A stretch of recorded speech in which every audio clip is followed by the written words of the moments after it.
Hello प्यारे बच्चों, आप सबको मेरे तरफ से गुड मॉर्निंग। तो आ गया हूँ मैं लेकर इकाई 1 से इकाई 6 तक पूरे बुक का निचोड़ प्रश्न English Hindi pedagogy Haryana DElEd first year 2025 Hindi pedagogy. और कोड है 108 जो 16 अक्टूबर को होने वाला एग्ज़ाम है, उसका मोस्ट इम्पोर्टेंट क्वेश्चन है। इसमें निचोड़ प्रश्न है और आप लोग वीडियो को पूरे वॉच कीजिए बिना स्किप किए हुए। और चलिए स्टार्ट करते हैं क्वेश्चन। अगर आप लोग लाइक का बटन नहीं दबाए हैं तो लाइक का बटन दबा दीजिए, और चैनल को सब्सक्राइब नहीं किए तो चैनल को सब्सक्राइब कर लीजिए, और अपने दोस्त यार को वीडियो को शेयर कर दीजिए। तो प्रश्न है, देखिए ये वीडियो थोड़ा लंबा जा सकता है, तो आप लोग बिल्कुल घबराए मत, क्योंकि लास्ट अंतिम में बहुत VVI मोस्ट इम्पोर्टेंट प्रश्न है। तो आप लोग बिल्कुल क्योंकि टाइम आपके पास भी नहीं है और प्लस मेरे पास भी टाइम नहीं, इसीलिए मैं एक मैराथन क्लास के ज़रिए मैं क्वेश्चन लिया हूँ पूरे निचोड़ आपके एग्ज़ाम व्यू के लिए। तो देख, पहला प्रश्न है, हिंदी भाषा का स्वरूप और विस्तार से बताइए। आंसर है, हिंदी भाषा भारत की प्रमुख भाषा में से एक है जो संस्कृति से विकसित हुई है। इसकी लिपि देवनागरी है। लेकिन हिंदी भाषा की विशेषता इस प्रकार है। पॉइंट देखिए, नंबर 1, सरलता और मधुरता, हिंदी को समझना और बोलना आसान है। दूसरा पॉइंट देखिए, लचीलापन, यह अन्य भाषा के शब्द को अपनाने में सक्षम है। तीसरा पॉइंट देखिए, समृद्ध साहित्य, हिंदी में सभी विधाओं में समृद्ध साहित्य उपलब्ध है। चौथा पॉइंट देखिए, राष्ट्रीय एकता का प्रतीक है, यह पूरे भारत को जोड़ने वाली भाषा है। 5 नंबर की पॉइंट देखिए, व्यापक प्रयोग, हिंदी शिक्षा, मीडिया, फिल्म, प्रशासन सभी क्षेत्रों में प्रयुक्त होती है। इस प्रकार हिंदी एक जीवंत, समृद्ध और सर्वनाम भाषा है। तो फिर प्रश्न देखिए प्यारे बच्चों, हिंदी का उद्गम और विकास क्रम स्पष्ट कीजिए।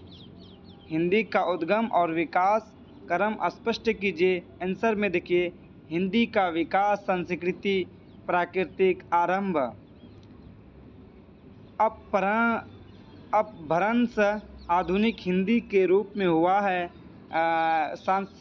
संस्कृत काल वेदों और पुराणों की भाषा, प्राकृतिक काल जनभाषा का रूप जैसे शौरसैनी, मागधी, अपभ्रंश काल प्राकृतिक का जन रूप जैसे मारीच एंड मिर्च।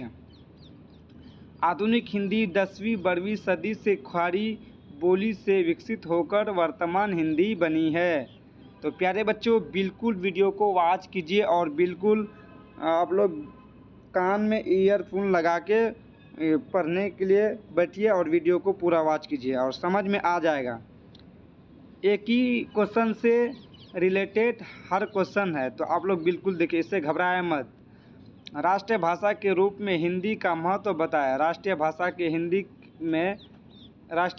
रूप में हिंदी का महत्व बताइए। आंसर में है, हिंदी भारत की राष्ट्रीय भाषा है क्योंकि यह देश के अधिकांश लोगों द्वारा बोली और समझी जाती है। पॉइंट देखिए, राष्ट्रीय एकता की प्रतीक। दूसरा देखिए, जनसंपर्क की भाषा। तीसरा देखिए, सांस्कृतिक एकरूपता का माध्यम। चौथा देखिए, विश्व स्तर पर पहचान बनाने वाली भाषा। पाँचवा देखिए, शासन और शिक्षा की प्रमुख भाषा।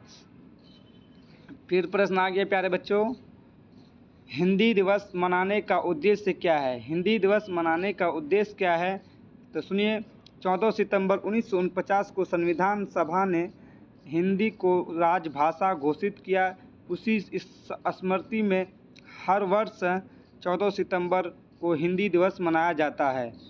और पॉइंट हम देखिए, हिंदी को प्रचार प्रसार को बढ़ावा देना। दूसरा पॉइंट देखिए, जनमानस में हिंदी के प्रति गर्व की भावना जगाना। तीसरा पॉइंट देखिए, प्रशासनिक व शैक्षणिक क्षेत्रों में हिंदी के प्रयोग को प्रोत्साहन देना। फिर प्रश्न देखिए, हिंदी भाषा राष्ट्रीय एकता में किस प्रकार सहायक करता है? हिंदी भाषा राष्ट्रीय एकता में किस प्रकार सहायक है? तो आंसर में देखिए, हिंदी पूरे भारत को जोड़ने का माध्यम है। यह उत्तर दक्षिण पूरब पश्चिम की भाषाई दूरी को कम करती है। पॉइंट देखिए, हिंदी से संवाद आसान होता है। दूसरा पॉइंट देखिए, विभिन्न राज्यों के लोगों एक दूसरे से जुड़ते हैं। तीसरा पॉइंट देखिए, फिल्म मीडिया शीशा से यह सर्वमान्य बनी है, इसलिए हिंदी एकता की डोर है। तो प्यारे बच्चे, अगर मेरे आवाज़ में अगर कोई परेशानी है तो आप लोग कमेंट के माध्यम से बता सकते हैं। तो फिर प्रश्न है, भाषा और बोली में क्या अंतर है? भाषा और बोली में अंतर स्पष्ट कीजिए। का आंसर देखिए, भाषा व्यापक रूप में प्रयुक्त होती है जैसे हिंदी, जबकि बोली उसकी स्थानीय रूप होती है जैसे ब्रज, अवधी, मैथिली। फिर देखिए प्यारे बच्चों, मातृभाषा का महत्व बताइए और उत्तर। मातृभाषा किसको बोलते हैं? जो घर के फर्स्ट भाषा जो होती है, नेटिव भाषा, जन्मजात होती है, उसी को कहते हैं मातृभाषा, जिसको इंग्लिश में कहते हैं मदर टंग। मातृभाषा घर के माध्यम से सीखा जाता है और भी माँ बाप के जरिए से। तो आंसर में देखिए, मातृभाषा बालक की पहली सीखने की भाषा होती है। यह उसकी सोच, भावना और संस्कृति का आधार है। फिर प्रश्न देखिए, हिंदी की प्रमुख बोलियों के नाम लिखिए। हिंदी की प्रमुख बोलियों के नाम लिखिए। आंसर में देखिए, हिंदी की प्रमुख बोलियां हैं खड़ी बोली, ब्रजभाषा, अवधी, भोजपुरी, बघेली, छत्तीसगढ़ी। फिर प्रश्न देखिए, हिंदी साहित्य की विशेषता लिखिए उत्तर में। उत्तर है, हिंदी साहित्य में मानव जीवन के सभी पक्षों का चित्रण हुआ है, भक्ति, प्रेम, राष्ट्र, समाज, हास्य, करुणा आदि। तो प्यारे बच्चों, आप लोग घबराए मत कि 5 नंबर का क्वेश्चन 50 से 100 वर्ड में लिखना है, 8 नंबर का प्रश्न 120 लिखना है वर्ड में, तो उससे घबराए मत। आप लोग पॉइंट बता रहे हैं, आप लोग पॉइंट बनाकर एग्ज़ाम में लिखिए। क्वेश्चन यही लाइन लिखना, उसके बाद बीच में पॉइंट अपना बना के शब्द को बढ़ा सकते हैं। तो प्रश्न देखिए फिर, हिंदी की लिपि की विशेषता बताएं। हिंदी की लिपि की विशेषता बताएं। तो आंसर में है, हिंदी देवनागरी लिपि में लिखी जाती है जो वैज्ञानिक और ध्वन्यात्मक है। प्रत्येक अक्षर का एक ही उच्चारण होता है। फिर प्रश्न देखिए, हिंदी भाषा का स्वरूप स्पष्ट कीजिए। आंसर में देखिए, हिंदी भाषा हिंद आर्य परिवार की प्रमुख भाषा है। इसका विकास संस्कृति, प्राकृतिक और अपभ्रंश से हुआ है। यह देवनागरी लिपि में लिखी जाती है। हिंदी सरल, स्वाभाविक और लचीली भाषा है जो देश के सभी भागों में समझी जाती है। इसका साहित्यिक और सांस्कृतिक योगदान अत्यंत समृद्ध है। फिर प्रश्न देखिए, राष्ट्रभाषा के रूप में हिंदी का महत्व लिखिए। तो आंसर में देखिए, हिंदी हमारे देश की राष्ट्रभाषा है जो विभिन्न भाषाई समूह को एकता के सूत्र में बांधती है। यह भारतीय संस्कृति की पहचान है।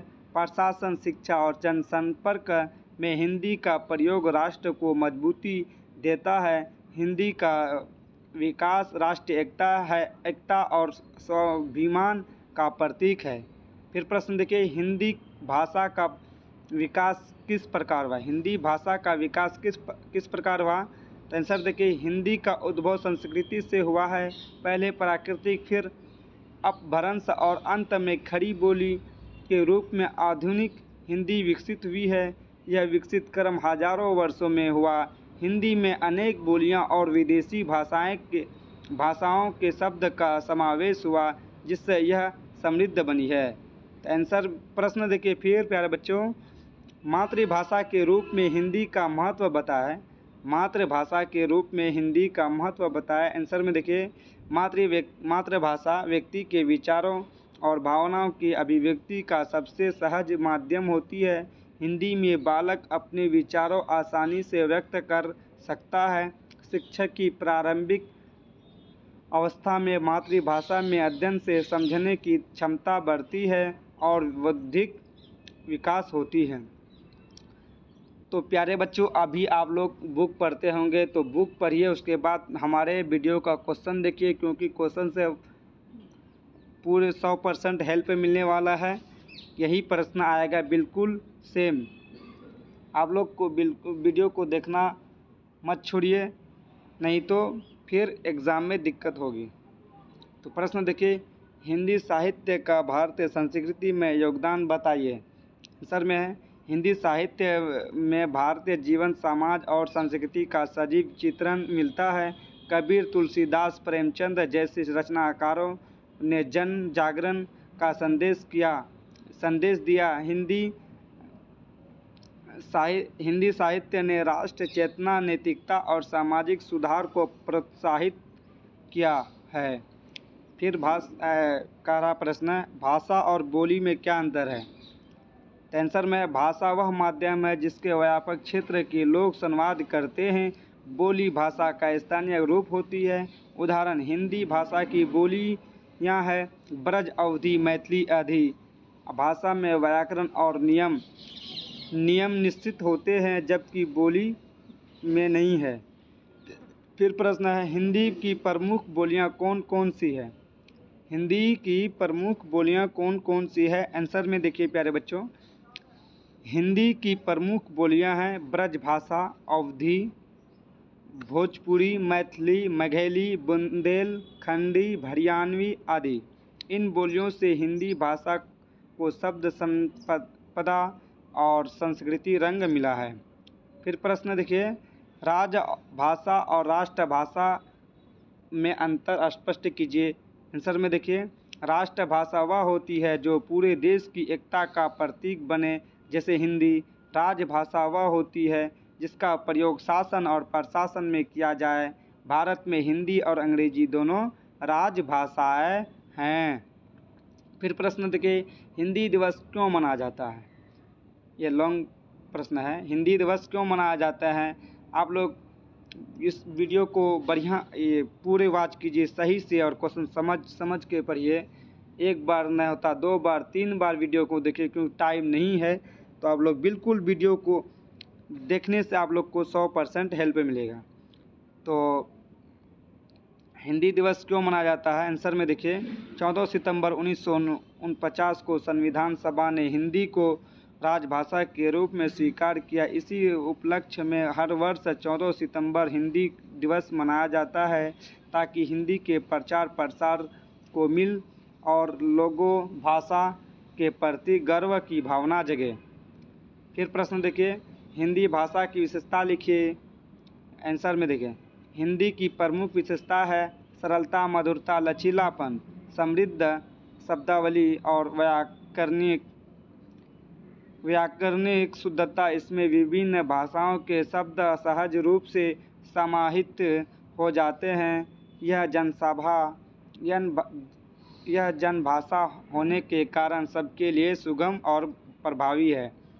फिर प्रश्न देखिए सेक्शन सी का, हिंदी भाषा का स्वरूप लिखिए। हिंदी भाषा का स्वरूप लिखिए। आंसर देखिए, हिंदी भाषा भारत की राष्ट्रभाषा है। इसका उद्गम संस्कृत भाषा से हुआ है। यह हिंद आर्य भाषा परिवार की एक प्रमुख भाषा है। हिंदी की लिपि देवनागरी है और यह अत्यंत सरल, मधुर तथा वैज्ञानिक भाषा मानी जाती है। हिंदी साहित्य अत्यंत समृद्ध, जिसमें भक्ति, रीति काल और आधुनिक काल के महान कवियों ने योगदान दिया। आज हिंदी भारत के अधिकांश राज्यों में बोली और समझी जाती है। यह राष्ट्रीय एकता और सांस्कृतिक भावना की प्रतीक है। फिर प्रश्न देखिए, हिंदी भाषा की विशेषता लिखिए। हिंदी भाषा में अनेक विशेषता है। यह सरल, मधुर और जन साधारण की भाषा है। इसमें अन्य भाषा के शब्दों को अपनाने की क्षमता है, जिससे यह लचीली बन जाती है। हिंदी में विचारों की अभिव्यक्ति स्पष्ट और सहज होती है। इसकी लिपि देवनागरी, वैज्ञानिक और ध्यानात्मक है। हिंदी साहित्य में विविध विधाओं का विकास हुआ। यह भाषा राष्ट्रीय एकता की भावना को मजबूत करती है और भारत के सांस्कृतिक जीवन में विशेष स्थान रखती है। तो प्यारे बच्चों, अगर वीडियो को लाइक नहीं किए तो लाइक का बटन दबा दीजिए। आप लोग को कुछ नहीं जाता है, मेरे लिए एक लाइक बहुत इम्पोर्टेंट माना जाता है। और चैनल को सब्सक्राइब नहीं किए हैं तो चैनल को सब्सक्राइब करके बेल आइकन को ऑल कर लीजिए, ताकि अगली वीडियो आने से सबसे पहले आपको नोटिफिकेशन मिले। तो प्रश्न देखिए, मातृभाषा के रूप में हिंदी का महत्व स्पष्ट कीजिए। आंसर में देखिए, मातृभाषा व्यक्ति के विचार, भावना और संस्कृति की प्रथम अभिव्यक्ति होती है। बालक सबसे पहले मातृभाषा के माध्यम से बोलना और समझना सीखता है। हिंदी मातृभाषा के रूप में विद्यार्थी के मानसिक और बौद्धिक विकास में सहायता करती है। यह शिक्षा का सबसे प्रभावी माध्यम है, क्योंकि इसमें बालक सहज रूप से अपनी बात कह सकता है। मातृभाषा से व्यक्ति का समाज और संस्कृति से गहरा संबंध है। मातृभाषा किसके माध्यम से सीखा जाता है? घरों के माध्यम से सीखा जाता है। माँ बाप के जो बोलता है उसको बच्चा सुन के सीख जाता है, वही कहता है मातृभाषा। घर की पहली भाषा सीखती है। फिर प्रश्न देखिए, हिंदी भाषा के विकास का संक्षिप्त इतिहास लिखिए। आंसर में देखिए, हिंदी भाषा का विकास क्रमबद्ध रूप से हुआ है। संस्कृति प्राकृतिक बनी, फिर अपभ्रंश से हिंदी का निर्माण हुआ। 10वीं शताब्दी में अपभ्रंश से प्रारंभिक हिंदी उत्पन्न हुई। धीरे धीरे इसमें ब्रज अवधि खड़ी बोली जैसी बोलियां विकसित हुई। 19वीं शताब्दी में भारत तेंदु हरिश्चंद्र ने आधुनिक हिंदी को नया रूप दिया। आज की हिंदी खड़ी बोली पर आधारित है, जो साहित्य, शिक्षा, प्रशासन और संचार की प्रमुख भाषा बन चुकी है। फिर प्रश्न देखिए, हिंदी भाषा की उत्पत्ति और विकास का क्रम विस्तार से लिखिए। आंसर में देखिए, हिंदी भाषा की उत्पत्ति संस्कृति से मानी जाती है। संस्कृति से प्राकृतिक से अपभ्रंश और अपभ्रंश से हिंदी का निर्माण हुआ। प्रारंभिक हिंदी में ब्रज भाषा, अवधी, मैथिली, राजस्थान आदि बोलियां प्रचलित थी। मध्यकाल में कबीर, तुलसीदास, सूरदास जैसे कवियों ने हिंदी को समृद्ध किया। भारत तेंदु हरिश्चंद्र को हिंदी पुनर्जागरण का जनक कहा गया है। महावीर प्रसाद द्विवेदी ने इसे आधुनिक स्वरूप दिया। स्वतंत्रता के बाद हिंदी को राजभाषा घोषित किया गया। आज यह देश की सर्वाधिक बोली जाने वाली भाषा है। फिर प्रश्न देखिए, राष्ट्रभाषा के रूप में हिंदी का महत्व और चुनौती बताइए। आंसर देखिए प्यारे बच्चों, हिंदी भारत की राष्ट्रभाषा है, जो राष्ट्रीय एकता का प्रतीक है। यह देश के विभिन्न प्रांतों को जोड़ने का कार्य करती है। हिंदी का उपयोग शिक्षा प्रशासन, विज्ञान, साहित्य और मीडिया में बढ़ रहे हैं। यह भारतीय संस्कृति की संवाहक है। अंग्रेजी के प्रवाह हिंदी का प्रयोग सीमित हो रहा है। दक्षिण भारत में हिंदी विरोध की भावना कभी कभी देखने को मिलती है। फिर प्रश्न देखिए, भाषा क्या है? भाषा के मुख्य लक्षण लिखिए। भाषा मानव के विचारों, भावना और अनुभूतियों को व्यक्त करने का प्रमुख साधन है। यह सामाजिक प्राणी के लिए संप्रेषण का माध्यम है। भाषा के मुख्य लक्षण यह सामाजिक, सांकेतिक, परिवर्तनशील, सजीव और नियमबद्ध होती है। भाषा निरंतर विकासशील होती है और समय, समाज और परिवेश के साथ बदलती रहती है। यह विकसित को समाज से जोड़ती है और मानवता पहचान बनती है। फिर प्रश्न देखिए, भाषा और बोली में क्या अंतर है? भाषा और बोली एक दूसरे से संबंधित होते हुए भी अलग है। भाषा का स्वरूप लिखित और मानकीकृत होता है, जबकि बोली उसका बोलचाल रूप है। भाषा का क्षेत्र व्यापक होता है। बोली का क्षेत्र सीमित। भाषा में व्याकरण के नियम निश्चित होती है, परंतु बोली अधिक लचीली होती है। उदाहरण के रूप में हिंदी एक भाषा और उसमें ब्रज, अवधी, भोजपुरी, हरियाणवी आदि बोलियां हैं। बोली भाषा की जड़ है जिसे भाषा का विकास होता है। फिर प्रश्न देखिए, भाषा के विकास में समाज की क्या भूमिका है? आंसर में देखिए, भाषा और समाज एक दूसरे के पूरक है। पूरक मतलब एक दूसरे से जुड़ा हुआ है। समाज के बिना भाषा का अस्तित्व नहीं रह सकता और भाषा के बिना समाज का विकास संभव नहीं है। समाज परिवर्तन, रीति रिवाज, संस्कृति, शिक्षा और विचारों का प्रभाव भाषा पर पड़ता है। जब समाज में नई तकनीकें और ज्ञान आता है तो भाषा में नए शब्द और अभिव्यक्ति जुड़ती है। समाज की भाषा को सजीव और गतिशील बनाए रखता है। फिर प्रश्न देखिए, भाषा के कार्य का वर्णन कीजिए। भाषा के कार्य का वर्णन कीजिए। आंसर में देखिए, भाषा के मुख्य तीन प्रकार के होते हैं। नंबर 1 संप्रेषण, दूसरा में है संज्ञानात्मक, तीसरा में है सामाजिक कार्य। तो संप्रेषण में क्या है देखिए, विचार और भावना को आदान प्रदान करता है। संज्ञानात्मक कार्य में देखिए, ज्ञान, सोच और अनुभवों को व्यक्त करना। सामाजिक कार्य में देखिए, समाज के सदस्यों में एकता और सहयोग स्थापित करना। इसके अतिरिक्त भाषा सांस्कृतिक और शैक्षिक विकास का भी माध्यम है। यही कारण है कि भाषा को मानव सभ्यता की आत्मा कहा गया है। फिर प्रश्न देखिए, हिंदी भाषा की विशेषता लिखिए।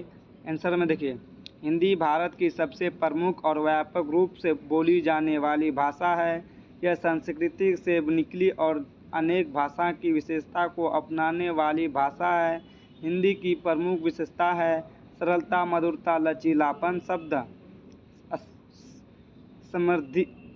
समृद्धि, वैज्ञानिकता और अभिव्यक्ति की शक्ति। यह देवनागरी लिपि में लिखी जाती है।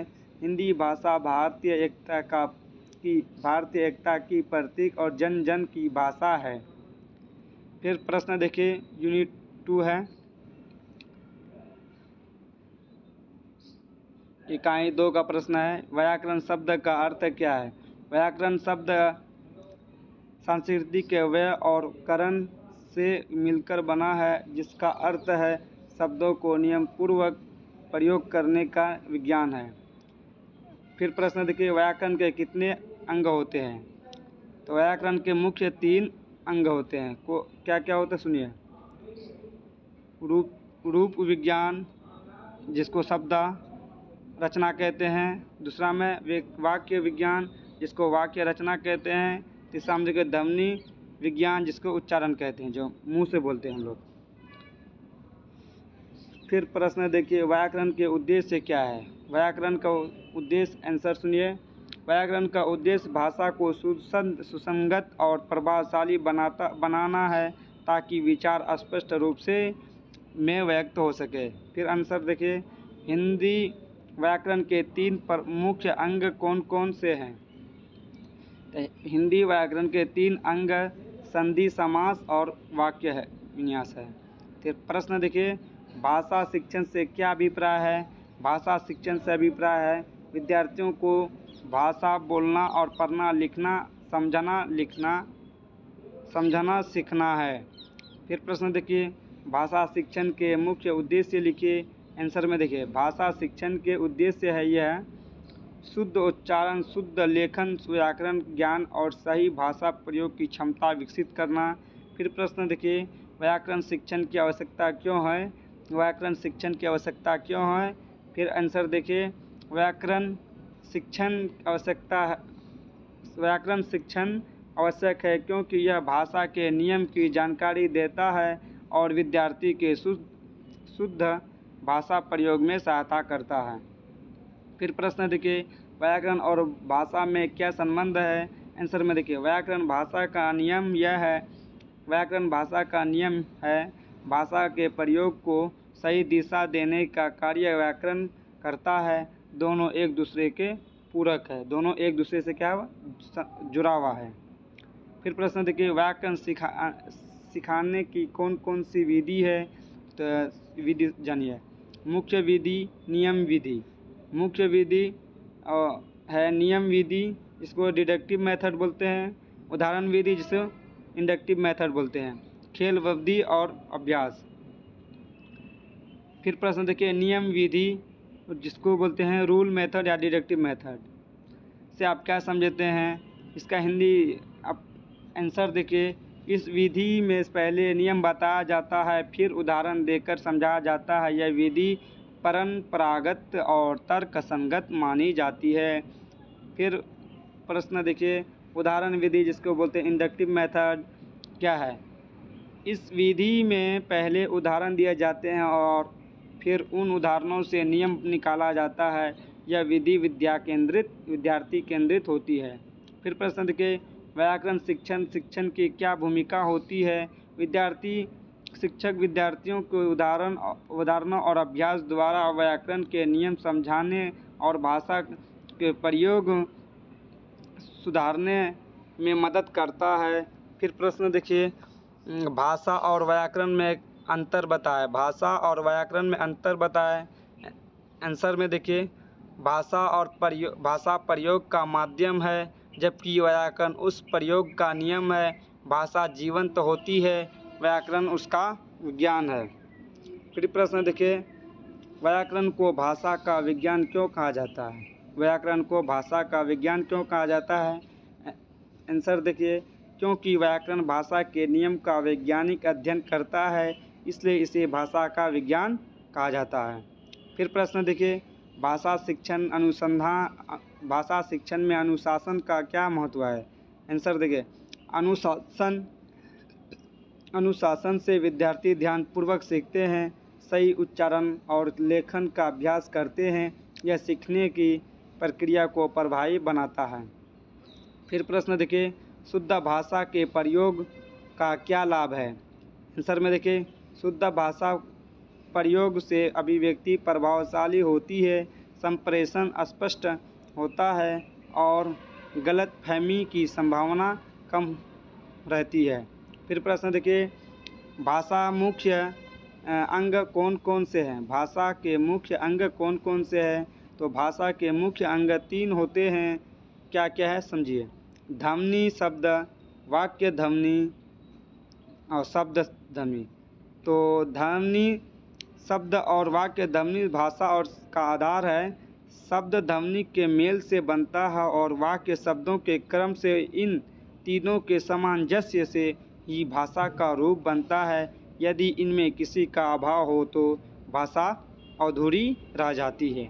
फिर प्रश्न देखिए, भाषा के प्रमुख प्रकार लिखिए। आंसर में देखिए, भाषा के प्रमुख प्रकार 2 हैं। मौखिक भाषा जिसको बोलते हैं ओरल लैंग्वेज, और दूसरा है लिखित भाषा। तो मौखिक भाषा जानने वाली और लिखित देखिए, मौखिक भाषा विचार को बोलकर व्यक्त करती है, जबकि लिखित भाषा स्थायी होती है। इसके अलावा सांकेतिक भाषा संकेतों द्वारा भी प्रयोग में आती है। तो प्यारे बच्चों, वीडियो ये तो लंबी होने वाले, क्योंकि 1 से इकाई 6 तक प्रश्न है।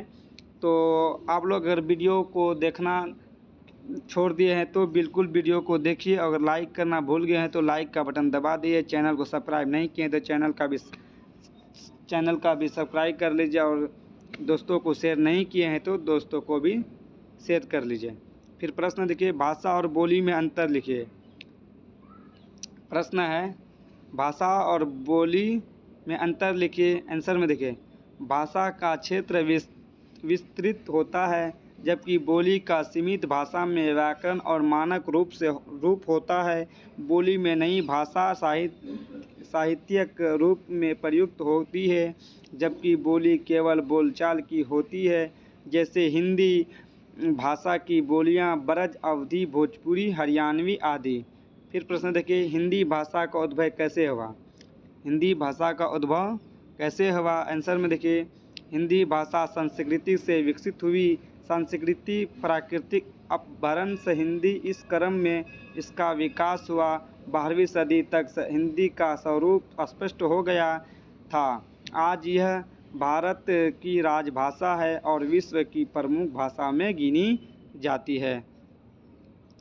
हिंदी की प्रमुख बोलियां के नाम लिखिए। हिंदी की प्रमुख बोलियां के नाम लिखिए।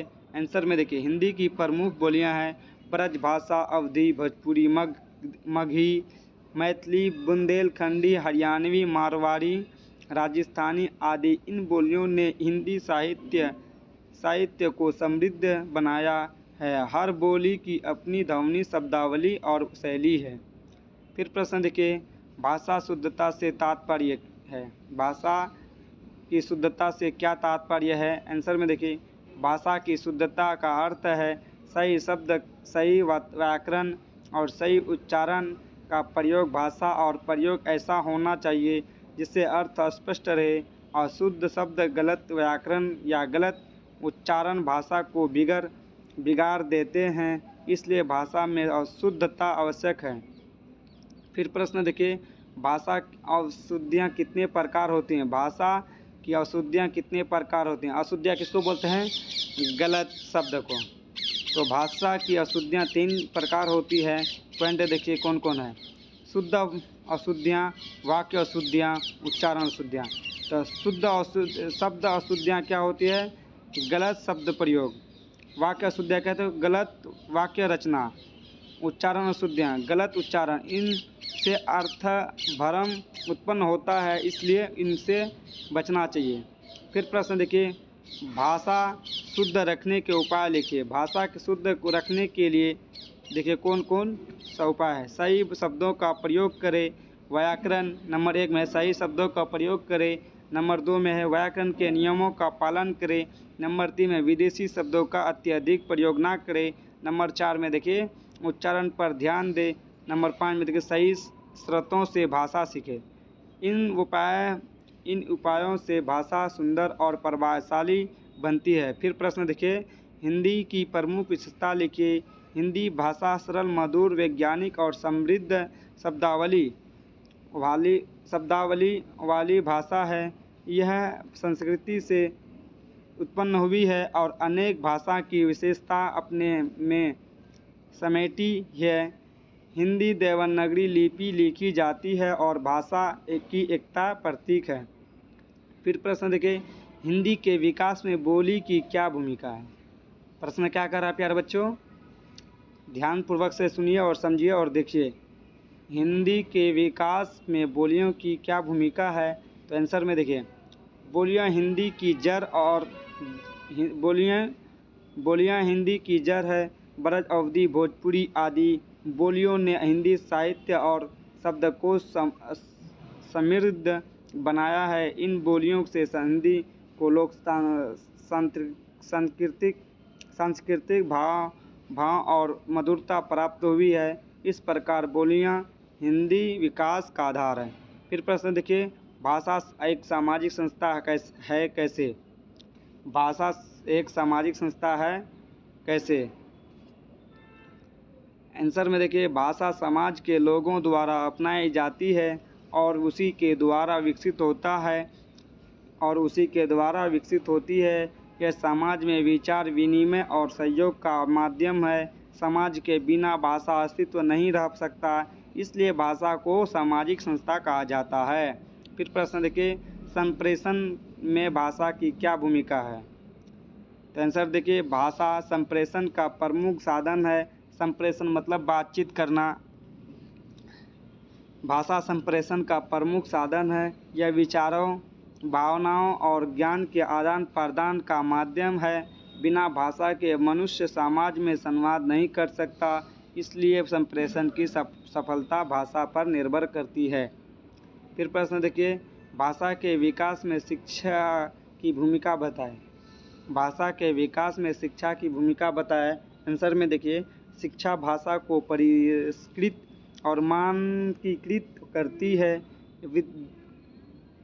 विद्यालयों में भाषा सीखने से समाज में समानता और स्पष्टता आती है। शिक्षक के माध्यम से नए शब्द, व्याकरण और विचार विकसित होते हैं। इस प्रकार शिक्षा भाषा विकास का प्रमुख साधन है। फिर आंसर देखिए हिंदी भाषा। प्रश्न देखिए फिर हिंदी भाषा का महत्व बताइए। आंसर देखिए हिंदी भारत की सबसे अधिक बोली जाने वाली भाषा है। यह राजभाषा और देश की एकता का प्रतीक है। हिंदी से विभिन्न प्रदेशों के लोगों एक दूसरे से जुड़ते हैं। यह सांस्कृतिक, शैक्षिक और सामाजिक विकास में सहायक हैं। प्यारे बच्चों, हम जानते हैं कि आप लोग बोर हो चुके हैं वीडियो देखते हुए, लेकिन आप वीडियो को देखना मत छोड़िए। पानी का बोतल बगल में रखिए और पानी पीजिए और वीडियो को देखिए। बोर मत होइए, क्योंकि ये VBI मोस्ट इम्पोर्टेंट क्वेश्चन है। यही एग्ज़ाम में आपका पेपर में छपने वाला है या आपको दिखने वाला है क्वेश्चन। हिंदी के शुद्ध उच्चारण के लाभ बताइए। आंसर में देखिए, शुद्ध उच्चारण से अर्थ स्पष्ट होता है और प्रभाव बढ़ता है। यह भाषा को सुंदर और स्पष्ट बनाता है। गलत उच्चारण से अर्थ बदल सकता है, जिससे भ्रम होता है। इसलिए शिक्षक को विद्यार्थी दोनों शुद्ध उच्चारण का अभ्यास करना चाहिए। फिर प्रश्न देखिए, भाषा का संबंध संस्कृति से है कैसे? भाषा का संबंध संस्कृति से कैसे है? फिर आंसर देखिए, भाषा संस्कृति की वाहक होती है। जिस समाज की संस्कृति जैसी होती है उसकी भाषा में वही झलकती है। लोग गीत, मुहावरे, कहावतें सब संस्कृति के प्रतीक है। इस प्रकार भाषा और संस्कृति एक दूसरे से पूरक है। फिर प्रश्न देखिए, भाषा की शुद्धता से आप क्या समझते हैं? भाषा को शुद्ध रखने का उपाय बताइए। आंसर में देखिए, भाषा की शुद्धता का अर्थ है शब्दों, व्याकरण, वाक्य रचना और उच्चारण का सही प्रयोग। जब कोई व्यक्ति बोलते हैं या लिखते हैं समय सही शब्द का उचित व्याकरण और स्पष्ट उच्चारण का प्रयोग करता है, तब उसकी भाषा शुद्ध कहलाती है। अशुद्ध भाषा से अर्थ है भ्रम उत्पन्न होता है या संप्रेषण प्रभावित होता है। भाषा से शुद्ध रखने के लिए हमें कुछ बातों का ध्यान रखना चाहिए, जैसे कि सही शब्दों का प्रयोग, व्याकरण के नियम का पालन, विदेशी शब्दों का कम उपयोग, गलत वर्तनी से बचाना और सही स्रोतों से भाषा सीखना। शिक्षक और विद्यार्थी दोनों को शुद्ध भाषा का अभ्यास करना चाहिए, ताकि समाज में भाषा की गरिमा बनी रहे। फिर प्रश्न देखिए, भाषा और बोली में क्या अंतर है? उपयुक्त उदाहरण दिए। 8 नंबर के प्रश्न है। भाषा और बोली में घनिष्ठ संबंध होते हैं, दोनों भिन्न है। भाषा एक मानकीकृत रूप है जिसका प्रयोग लेखन, शिक्षा और संप्रेषण में होता है, जबकि बोली किसी क्षेत्र विशेष में बोली जाने वाली भाषा का रूप होती है। भाषा का क्षेत्र व्यापक होता है, जबकि बोली का सीमित। भाषा में व्याकरण और नियम निश्चित होते हैं, बोली में लचीलापन होता है। उदाहरण के लिए, हिंदी एक भाषा है, जबकि ब्रजभाषा अवधी, भोजपुरी, हरियाणवी, राजस्थानी आदि उसकी बोलियां हैं। भाषा के विकास की जड़ बोलियों में होती है। बोली से भाषा जन्म लेते हैं और भाषा के माध्यम से बोली संरक्षण होता है। फिर प्रश्न देखिए, हिंदी भाषा का विकास कैसे हुआ? संक्षेप लिखिए। आंसर में देखिए, हिंदी भाषा का विकास एक दीर्घ प्रक्रिया का परिणाम है।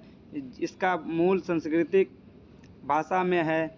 संस्कृति से प्राकृतिक से अपभ्रंश और अपभ्रंश से हिंदी भाषा का जन्म हुआ। इस प्रक्रिया में हिंदी ने कई भाषा और बोलियों की विशेषता अपनाई। हिंदी का प्रारंभिक रूप अपूर्व हिंदी कहलाया, जो 12वीं शताब्दी में विकसित हुआ।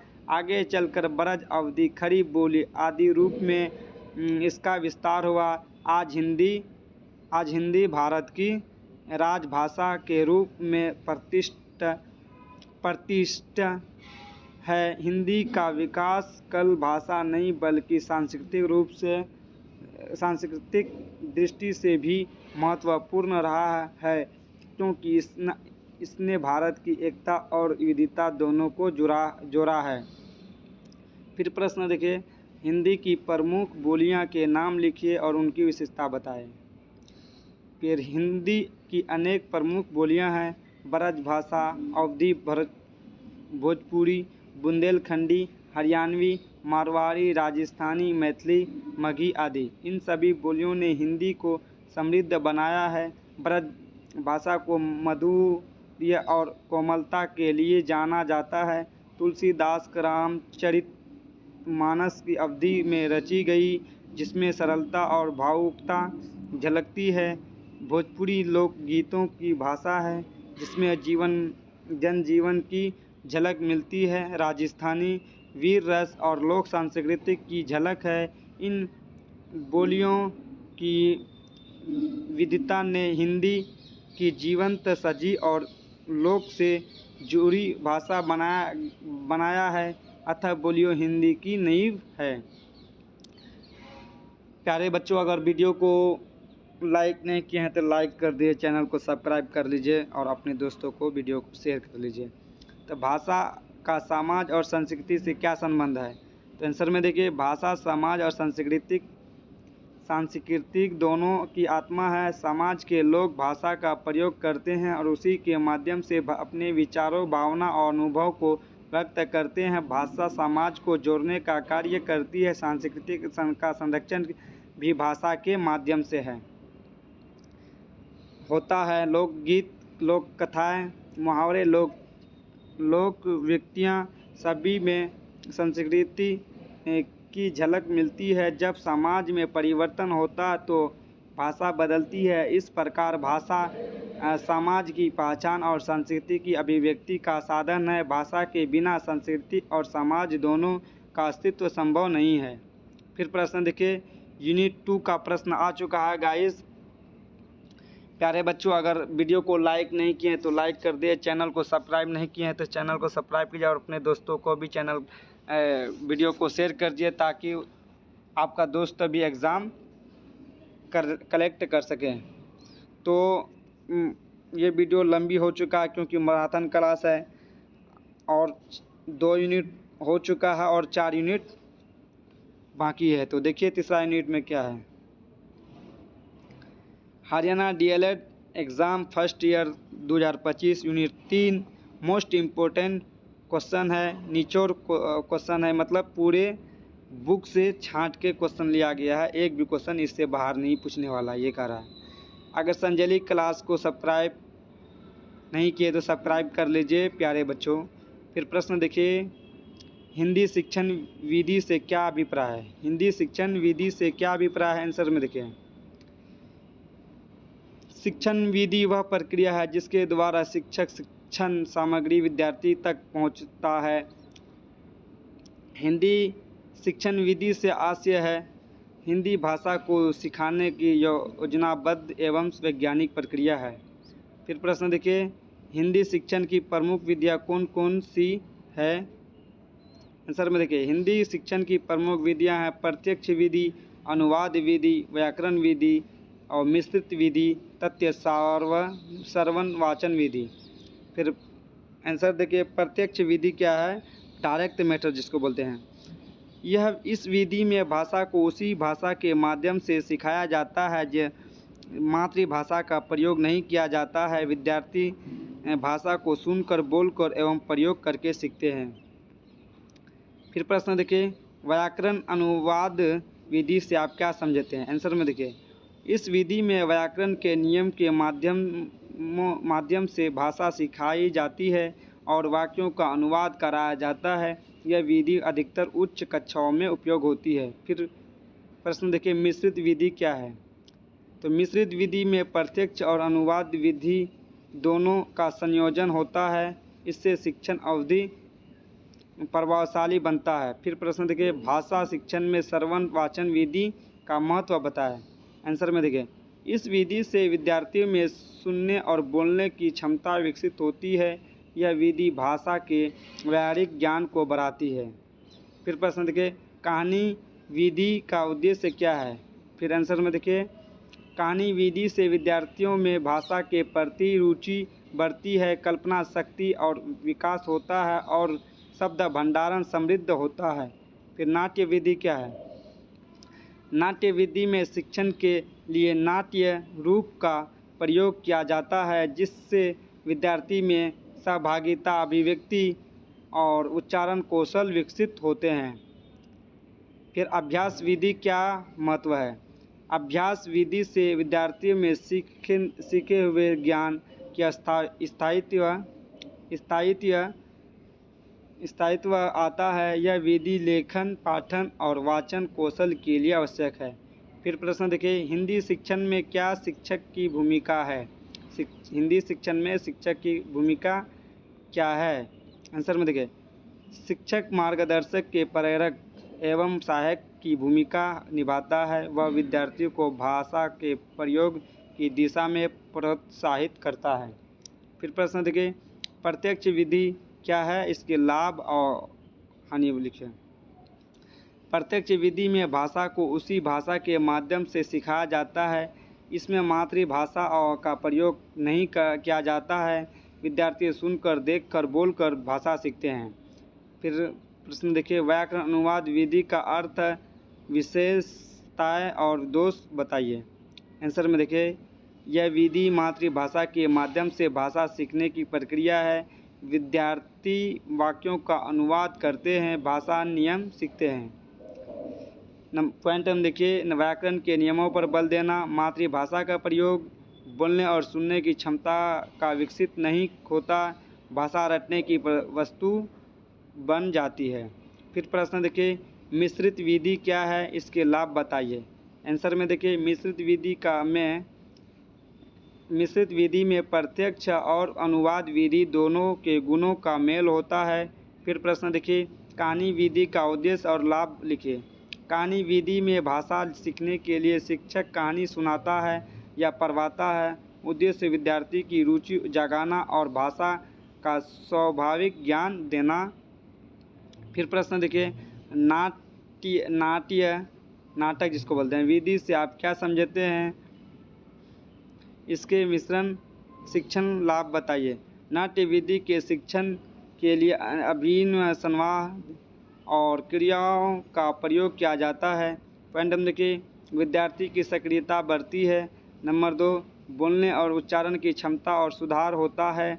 भाषा का व्यावहारिक प्रयोग होता है। फिर प्रश्न देखिए, श्रवण वाचन विधि क्या है? इसके महत्व लिखिए।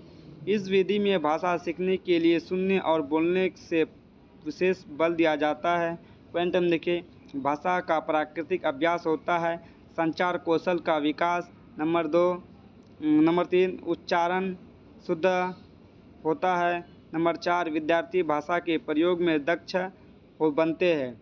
फिर प्रश्न देखिए, प्रश्न उत्तर विधि क्या है? प्रश्न उत्तर विधि क्या है? प्रश्न उत्तर विधि विशेषता की उपयोग बताएं। इस विधि में शिक्षक प्रश्न पूछकर विद्यार्थी को सोचने और उत्तर देने के लिए प्रेरित करता है। फिर प्रदर्शन विधि क्या है? इसका उपयोग बताइए। इस विधि में शिक्षक चित्र, वस्तु या क्रियाओं का प्रदर्शन करके भाषा सिखाता है। फिर पॉइंट नंबर देखिए, शब्दों का अर्थ समझाने में, वर्ण, वस्तु और क्रियाओं के नाम सिखाने में। नंबर 3 में है, छोटे बच्चों के शिक्षण में अत्यंत उपयोगी। प्रश्न देखिए, अभ्यास विधि का अर्थ और लाभ बताइए। पॉइंट हम देखिए, आंसर देखिए, अभ्यास विधि में विद्यार्थी बार बार पढ़ने, लिखने और बोलने का अभ्यास करते हैं। पॉइंट देखिए, भाषा पर पकड़ मजबूत होती है, वर्तनी और लेखन में सुधार, आत्मविश्वास और प्रभाव में वृद्धि। फिर प्रश्न देखिए, हिंदी शिक्षण में शिक्षक की भूमिका लिखिए। नंबर 1 प्रश्न आंसर देखिए, पॉइंट, शिक्षक मार्गदर्शक और प्रेरक होता है विद्यार्थी। फिर प्रश्न देखिए, प्रत्यक्ष विधि क्या है? इसके लाभ एवं दोष लिखिए। प्रत्यक्ष विधि, आंसर में देखिए, प्रत्यक्ष विधि भाषा को उसी भाषा के माध्यम से सिखाया जाता है। इसमें मातृभाषा का प्रयोग नहीं किया जाता है। विद्यार्थी सुनने, बोलने और प्रयोग। पॉइंट हम देखिए, भाषा का व्यावहारिक ज्ञान बढ़ता है। विद्यार्थियों का उच्चारण शुद्ध होता है। आत्मविश्वास और बोलने की क्षमता में वृद्धि होती है। प्रश्न देखिए, फिर व्याकरण अनुवाद विधि से आप क्या समझते हैं? इसके गुण और दोष बताइए। आंसर में देखिए, इस विधि में भाषा को मातृभाषा के माध्यम से सिखाया जाता है। विद्यार्थी वाक्य अनुवाद कर भाषा नियम सिखाते हैं। पॉइंट हम देखिए, भाषा के नियम की स्पष्ट समझ मिलती है। नंबर 2 पॉइंट में लेखन और अनुवाद कौशल का विकास होता है। यह सरल और सामान्य बचाने वाली विधि है। फिर प्रश्न देखिए, मिश्रित विधि का क्या है, इसके लाभ बताइए। मिश्रित विधि में प्रत्यक्ष अनुवाद दोनों विधियों के गुणों का संयोजन होता है। यह विधि विद्यार्थियों की समझ और स्तर के अनुसार उपयोग की जाती है। पॉइंट हम देखिए, यह व्यावहारिक और प्रभावशाली होती है। भाषा सिखाना और समझना दोनों आसान हो जाता है। शिक्षक को लचीलापन मिलता है। फिर प्रश्न देखिए, प्रत्यक्ष विधि, इसके लाभ लिखिए। प्रत्यक्ष विधि भाषा को उसी भाषा में माध्यम से सिखाया जाता है। इसमें मातृभाषा का प्रयोग नहीं किया जाता है। विद्यार्थी भाषा को सुनने और बोलने और प्रयोग करने से सीखते हैं। यह विधि भाषा को स्वाभाविक और व्यावहारिक से रूप से सिखाने में सहायक होती है। इससे विद्यार्थी का उच्चारण शुद्ध होता है और बोलने की क्षमता बढ़ती है। क्षमता सुधार आता है। यह विधि विद्यार्थियों में आत्मविश्वास और संचार कौशल का विकास करती है। प्रत्यक्ष विधि विशेष रूप से प्राथमिक कक्षाओं में बहुत उपयोग होता है। तो प्यारे बच्चों, आप लोग वीडियो को देखकर बोर मत होइए, क्योंकि VBI अब प्रश्न होने वाला है।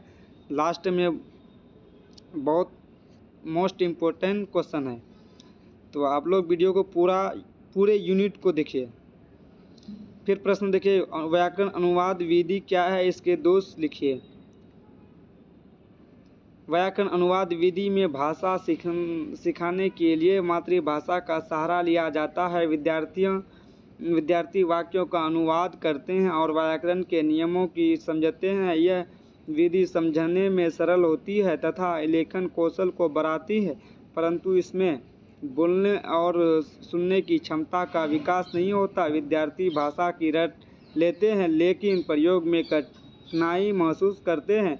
यह विधि भाषा को व्यावहारिक न बनाकर केवल नियम तक सीमित कर देती है, इसलिए यह आधुनिक शिक्षण में कम उपयोगी मानी जाती है। प्रश्न देखिए, फिर मिश्रित विधि क्या है, इसके लाभ बताइए। मिश्रित विधि में प्रत्यक्ष और अनुवाद विधि दोनों का संयोजन किया जाता है। इस विधि में शिक्षक स्थिति के अनुसार दोनों विधियों का प्रयोग करता है। इससे शिक्षण सरल और प्रभावशाली बनाता है। यह विधि विद्यार्थी की समझ, रुचि और स्तर के अनुसार भाषा सिखाने में सहायक होती है। मिश्रित विधि में भाषा का व्यावहारिक ज्ञान भी मिलता है और नियमों की समझ भी बढ़ती है। ये सभी प्रकार के विद्यार्थियों के लिए उपयोगी और प्रभावी विधि मानी जाती है। फिर प्रश्न देखिए, कहानी विधि उद्देश्य और लाभ लिखिए। ये 5 नंबर का प्रश्न है प्यारे बच्चों। कहानी विधि में शिक्षक शिक्षण में रुचि बनाने के लिए कहानी का प्रयोग करता है। कहानी सुनने विद्यार्थी में भाषा के प्रति रुचि और कल्पना शक्ति का विकास होता है। यह विधि बच्चों के स्तर अनुसार होता है, जिससे वे सहज रूप में भाषा सीखते हैं।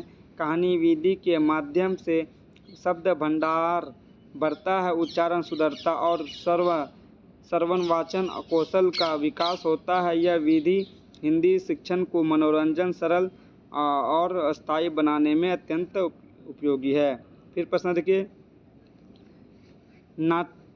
नाट्य विधि क्या है, इसके लाभ बताइए। नाट्य विधि में शिक्षक के लिए अभिनय, संवाद और क्रियाओं का प्रयोग किया जाता है। विद्यार्थी खुद स्वयं भाग लेकर भाषा सीखते हैं। इसमें उनमें आत्मविश्वास, सहयोग और अभिव्यक्ति की क्षमता का विकास होता है। नाट्य विधि से विद्यार्थी की उच्चारण सुधरता है और भाषा का व्यावहारिक ज्ञान बढ़ता है। यह विधि शिक्षण को रोचक और सक्रिय बनाती है। समूह कार्य की भावना विकसित होती है और विद्यार्थी भाषा का स्वाभाविक प्रयोग करना सीखते हैं। फिर प्रश्न देखिए, श्रवण वाचन विधि का महत्व लिखिए। श्रवण वाचन विधि में सुनने और बोलने की प्रक्रिया के माध्यम से भाषा सिखाई जाती है। यह विधि भाषा शिक्षण का स्वाभाविक तरीका है। इससे विद्यार्थी की श्रवण शक्ति और वाचन कौशल का विकास होता है। वे भाषा को सुनकर समझते हैं और बोलने में दक्ष बनते हैं। इससे उच्चारण शुद्ध होता है और संचार में क्षमता बढ़ती है और यह विधि भाषा के व्यावहारिक उपयोग पर बल देती है। इसलिए आधुनिक शिक्षण पद्धति में इसका विशेष महत्व है। फिर प्रश्न उत्तर देखिए, 5 नंबर का प्रश्न है ये। प्रश्न उत्तर विधि क्या है, इसके लाभ बताएं। प्रश्न उत्तर विधि शिक्षक विद्यार्थी से प्रश्न करता है और उत्तर प्राप्त करता है। इसमें एक विद्यार्थी की सोचना और तर्क करने की क्षमता का विकास होता है। यह विधि शिक्षण को रोचक और सक्रिय बनाती है। विद्यार्थी की भागीदारी बढ़ती है और वे विषय को बेहतर समझ पाते हैं। पुनरावृत्ति, समझ तथा मूल्यांकन के लिए यह विधि अत्यंत उपयोगी है। इससे विद्यार्थी का आत्मविश्वास बढ़ती है और शिक्षक को उनकी समझ का स्तर जानने में सहायता मिलती है। फिर प्रश्न देखिए, पाठ्य योजना हिंदी शिक्षण। पाठ्य योजना क्या है? विषय प्रत्यक्ष विधि द्वारा सरल वाक्य निर्माण। कक्षा प्रथम द्वितीय। उद्देश्य विद्यार्थी सरल वाक्य सुनने, समझ और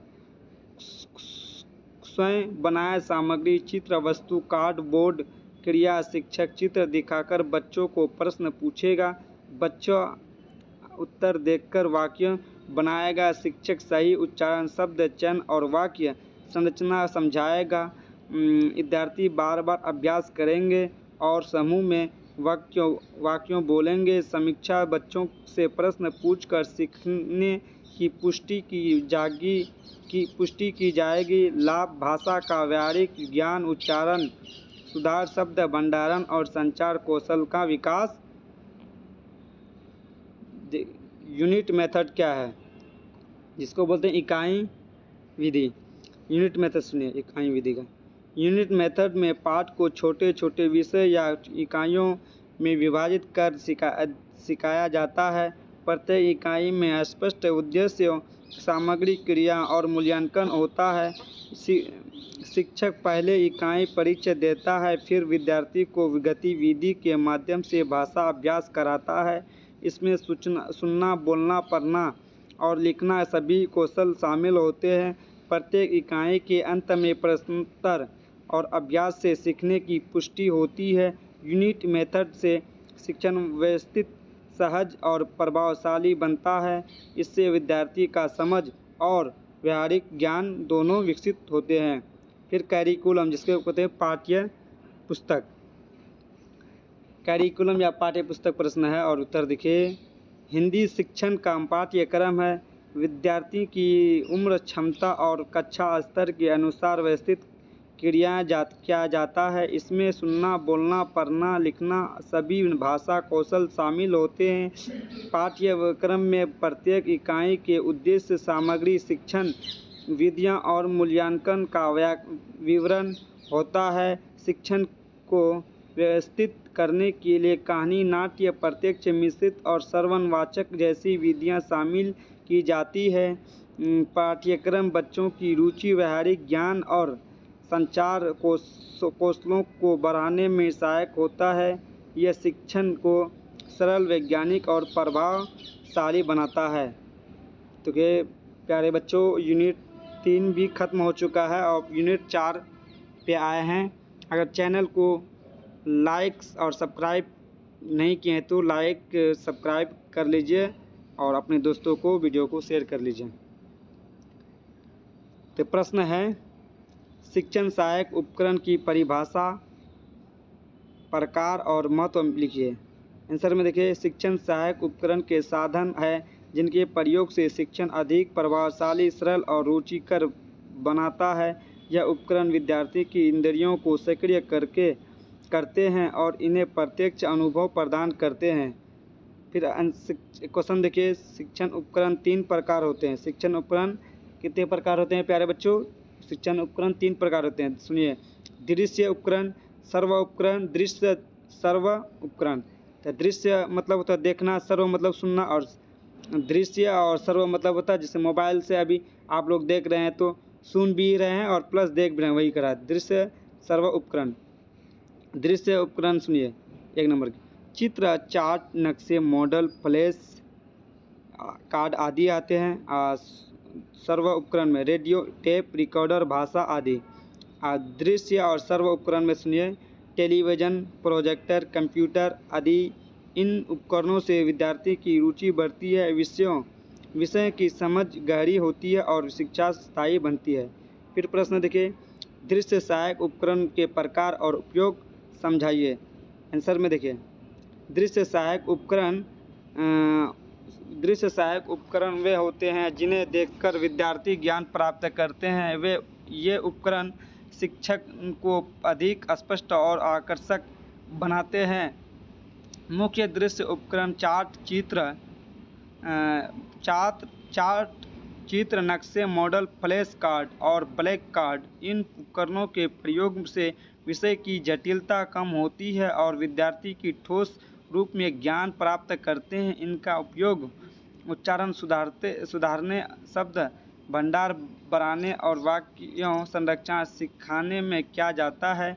यह दृश्य उपकरण से विद्यार्थी की समझ, स्मरण शक्ति और अभिव्यक्ति क्षमता में वृद्धि होती है।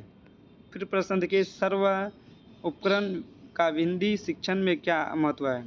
सर्व उपकरण वे साधन है जिनसे विद्यार्थी सुनकर ज्ञान प्राप्त करते हैं। हिंदी शिक्षण में सर्व उपकरण का विशेष महत्व है क्योंकि ये विद्यार्थियों की सर्व क्षमता और उच्चारण सुधारने में सहायक होते हैं। मुख्य सर्व उपकरण रेडियो, टेप रिकॉर्डर, भाषण और ध्वनि रिकॉर्डिंग। इनके माध्यम से विद्यार्थी शुद्ध भाषा, उच्चारण और स्वर गति सीखते हैं। सर्व उपकरण भाषा शिक्षण को जीवन बनाते हैं तथा विद्यार्थियों में सुनने और समझने की क्षमता बढ़ाते हैं। इनका प्रयोग संवाद, कविता और कहानी शिक्षण में विशेष रूप से उपयोगी है। फिर प्रश्न देखिए, शिक्षण उपकरणों की आवश्यकता और लाभ लिखिए। आंसर में देखिए, शिक्षण उपकरण विधि। शिक्षण उपकरण शिक्षण प्रक्रिया को रुचिकर, सरल और प्रभावशाली बनाते हैं। इनकी आवश्यकता इसलिए है क्योंकि केवल मौखिक शिक्षण से विद्यार्थी में बोरियत आती है और उपकरण के प्रयोग से विद्यार्थी विषय को देख सुनकर अनुभव कर सीखते हैं। पॉइंट देखिए, नंबर 1 में शिक्षण रोचक और स्थायी बनाता है। नंबर 2, विद्यार्थी की एकाग्रता और स्मरण शक्ति बढ़ती है। नंबर 4, कठिन विषय आसानी से समझ में आते हैं। प्रश्न देखिए, ऑडियो विजुअल उपकरण का हिंदी शिक्षण में क्या उपयोग बताएं। आंसर में देखिए, ऑडियो विजुअल उपकरण वे साधन हैं जिनसे विद्यार्थी सुनकर और देखकर दोनों तरीके से ज्ञान प्राप्त करते हैं। हिंदी शिक्षण में इनका उपयोग अत्यंत प्रभावशाली होता है। इन उपकरण में television, projector, computer, video, film clips आदि प्रमुख है। इनका प्रयोग कविता, कहानी, संवाद और नाटक शिक्षण में किया जाता है। विद्यार्थी जब शब्दों को सुनते और चित्र को देखते हैं तो भाषा का वास्तविक अनुभव प्राप्त करते हैं। इससे इनकी रुचि, अभिव्यक्ति और उच्चारण में सुधार होता है। फिर प्रश्न देखिए, शिक्षण सहायक उपकरण का वर्गीकरण कीजिए। आंसर में देखिए, शिक्षण सहायक उपकरणों को विभिन्न आधार वर्गीकृत किया गया है। इनका प्रमुख वर्गीकरण इस प्रकार है। दृश्य उपकरण जैसे विजुअल एड्स कहते हैं। सर्व उपकरण ऑडियो एड्स कहते हैं। सर्व दृश्य उपकरण ऑडियो विजुअल एड्स। दृश्य मतलब देखना, चार्ट, मॉडल, नक्शा, चित्र को आप लोग देख सकते हैं। और सर्व मतलब होता है सुनना, रेडियो, टेप रिकॉर्डर से आप लोग भाषा से सुन सकते हैं। दृश्य सर्व देख भी सकते हैं और प्लस सुन भी सकते हैं, जैसे टेलीविज़न, कंप्यूटर, प्रोजेक्टर। नंबर 4 में देखिए, व्यावहारिक उपकरण एक्टिविटी एड। प्रोजेक्ट, कार्य, रोल प्ले, नाटक। व्यावहारिक उपकरण में क्या होता है, नाटक वगैरह आते हैं इसमें। इन उपकरणों के प्रयोग से शिक्षण अधिक प्रभावशाली, जीवन पर्यंत रोचक बनता है। ये विद्यार्थी की इंद्रियां को सक्रिय करते हैं और शिक्षा को स्थायी बनाते हैं। प्रश्न देखिए फिर, शिक्षण सहायक उपकरणों के उपयोग, शिक्षक की भूमिका बताएं। शिक्षण सहायक उपकरणों का प्रभाव उपयोग करने पर निर्भर करता है। शिक्षक की भूमिका इन उपकरणों के प्रयोग में अत्यंत महत्वपूर्ण होती है। पॉइंट देखिए, शिक्षण के उपकरणों के उचित चयन करना चाहिए। उनका प्रयोग विषय और कक्षाओं के अनुसार उनका उपयोग विषय और कक्षाओं के अनुरूप करना चाहिए। नंबर 3 में देखिए, उपकरणों को प्रयोग से पहले तैयार करना चाहिए। और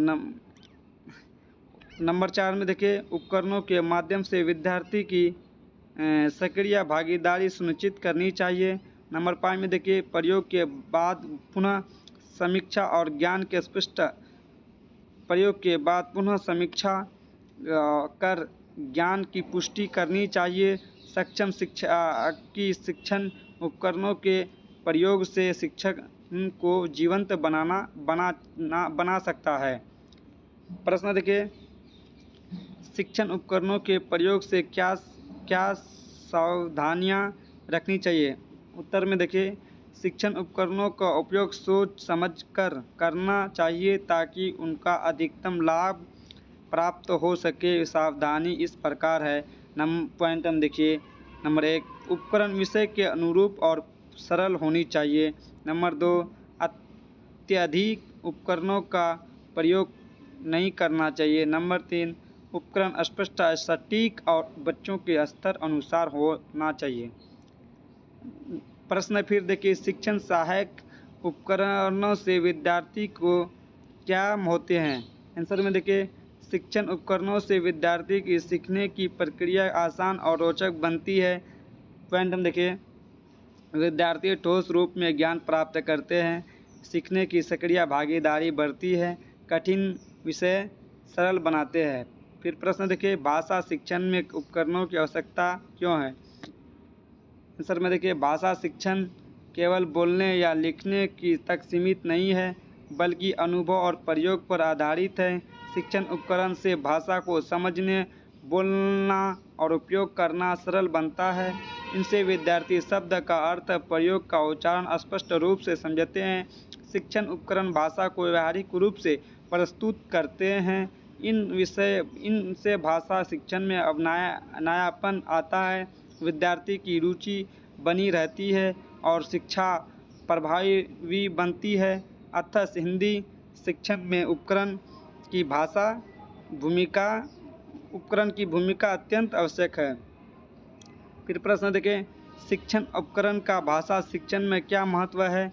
आंसर में देखिए, भाषा शिक्षण में उपकरण का अत्यधिक महत्व है। भाषा सुनने, देखने और बोलने की क्रिया पर आधारित होती है।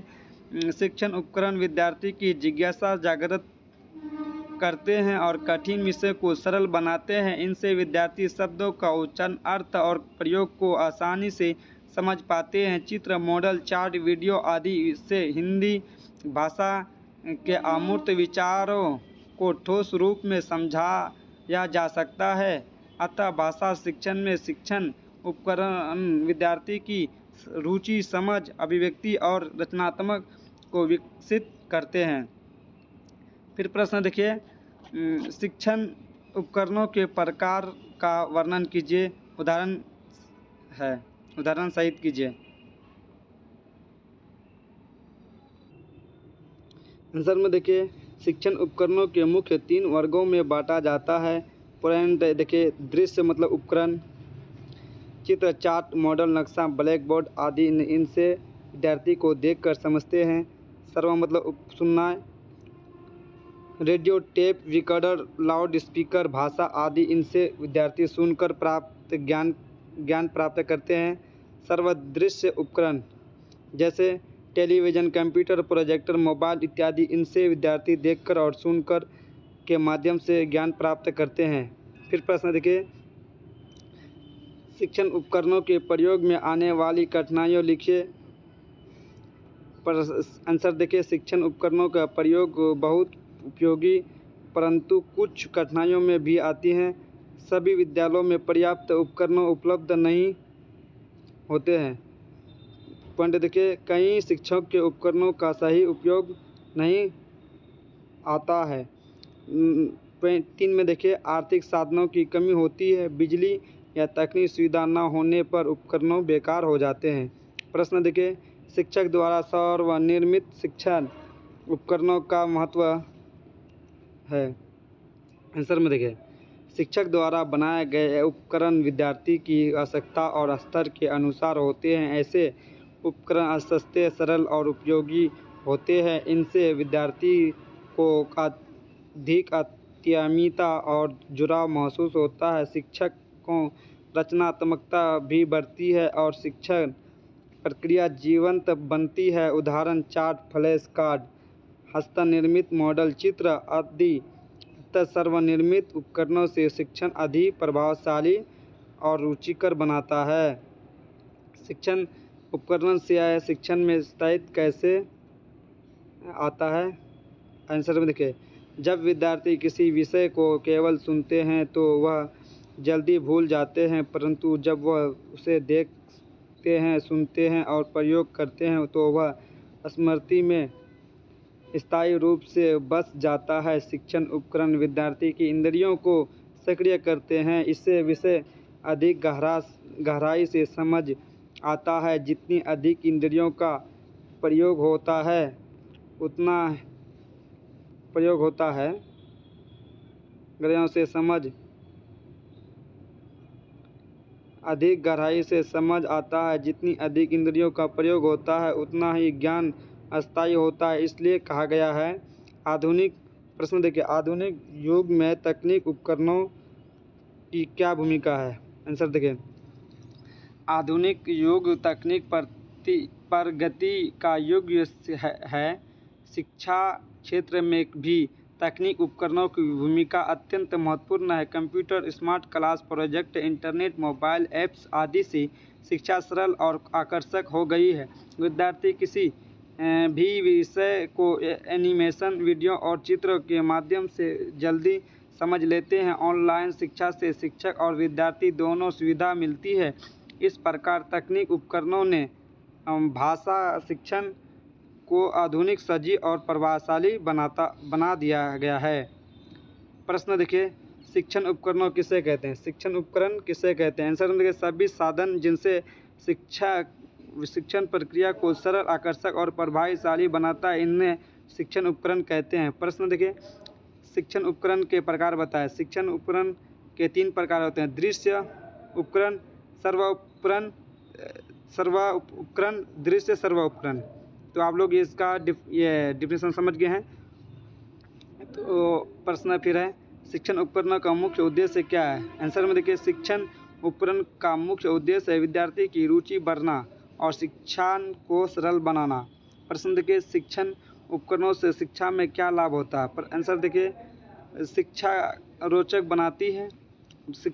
बनती है, समझ बढ़ती है और ज्ञान में लंबे समय तक स्मरण रहता है। प्रश्न देखिए, आधुनिक युग में कौन से तकनीक उपकरण उपयोगी है? आंसर में देखिए, computer, smart class, internet, projector, mobile apps आधुनिक तकनीक उपकरण है। फिर प्रश्न देखिए, शिक्षण उपकरण शिक्षा का प्राण है, इस कथन का अर्थ बताइए।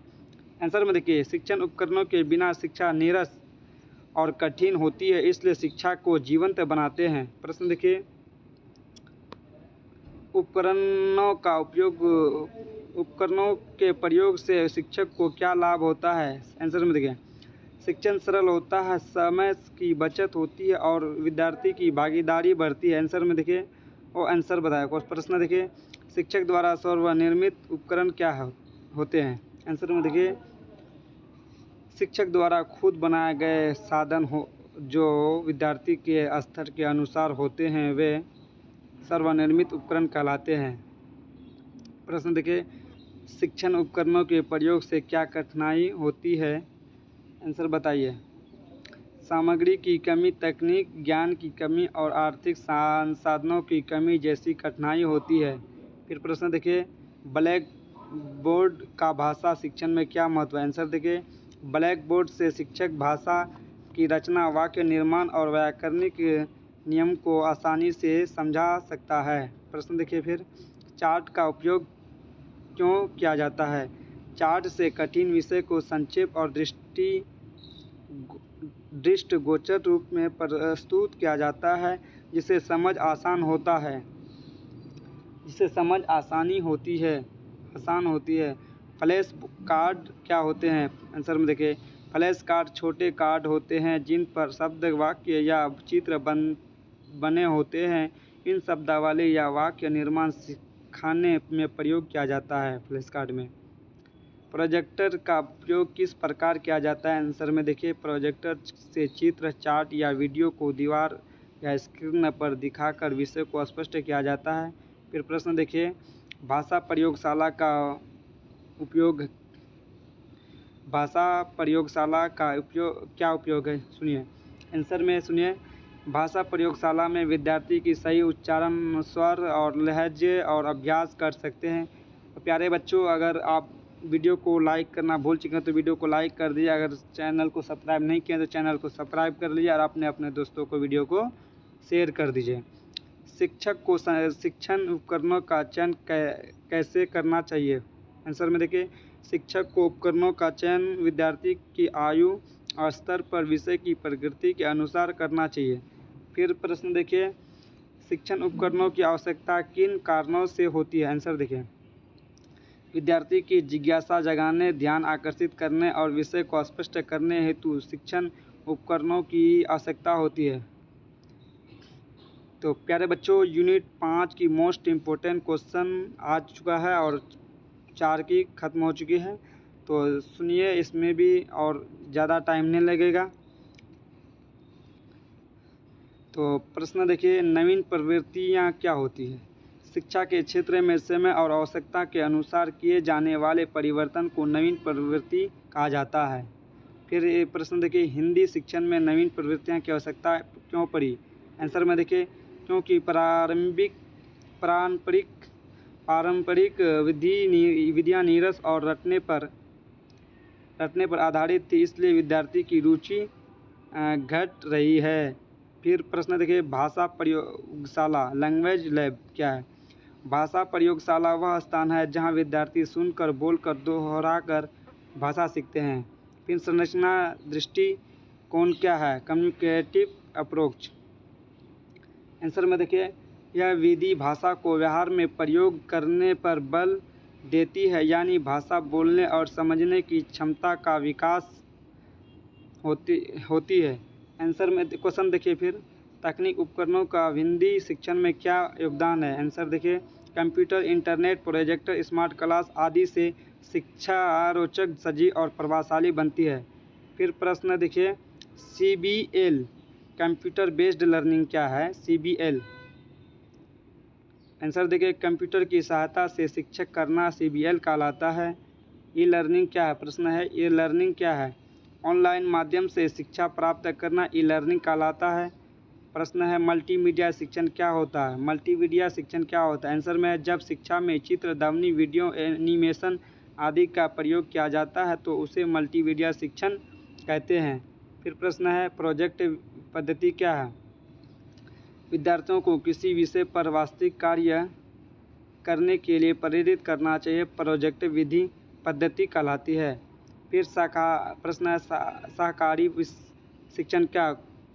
कोऑपरेटिव लर्निंग क्या है? फिर आंसर देखिए, जब विद्यार्थी समूह में मिलकर सीखते हैं तो उसे सहकारी शिक्षण कहते हैं।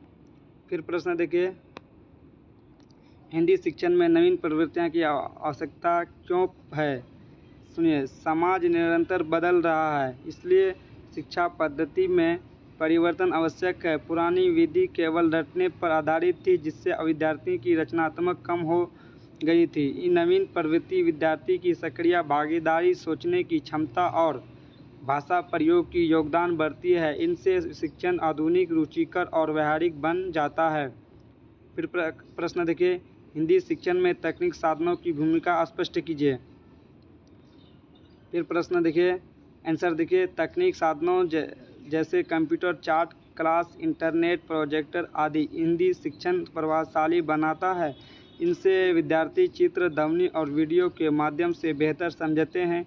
शिक्षक विषय को रोचक ढंग से प्रस्तुत कर सकता है। ऑनलाइन प्लेटफॉर्म जैसे यूट्यूब, गूगल क्लासरूम और डिजिटल बोर्ड आधुनिक शिक्षण में बहुत सहायक हैं। फिर प्रश्न देखिए, भाषा प्रयोगशाला की उपयोगिता बताएं। आंसर में देखिए, भाषा प्रयोगशाला में विद्यार्थी सुनकर, बोलकर और उच्चारण करके भाषा सीखते हैं। इससे उच्चारण शुद्ध होता है, स्वर और लय सही बनती है। यही विद्यार्थी रिकॉर्डिंग सुनते हैं और अपनी आवाज़ रिकॉर्डर करके सुधार करते हैं। भाषा प्रयोगशाला भाषा शिक्षण में एक आधुनिक और प्रभावी साधन है। प्रश्न देखिए, संरचनात्मक दृष्टिकोण कम्युनिकेटिव अप्रोच की विशेषता लिखिए। आंसर में देखिए, समूह चर्चा, संवाद, नाट्य, रूपांतरण आदि गतिविधि शामिल है। इस दृष्टिकोण से विद्यार्थी आत्मविश्वास से हिंदी बोलने और समझना सीखते हैं।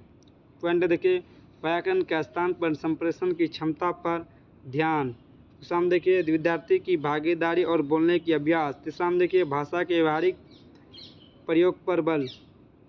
फिर प्रश्न देखिए, हिंदी शिक्षण में प्रोजेक्ट पद्धति की उपयोगिता समझाइए। आंसर में देखिए, प्रोजेक्ट पद्धति विद्यार्थियों को कार्य के माध्यम से सिखाने का अवसर देती है। इससे विद्यार्थी आत्मनिर्भर, रचनात्मक और व्यावहारिक बनते हैं। व्यावहारिक के लिए मेरे गांव का वर्णन, विद्यालयों का वृक्षारोपण कार्यक्रम जैसे प्रोजेक्ट कार्य है। यह पद्धति विद्यार्थियों को सीखने की प्रक्रिया में सक्रिय बनाती है।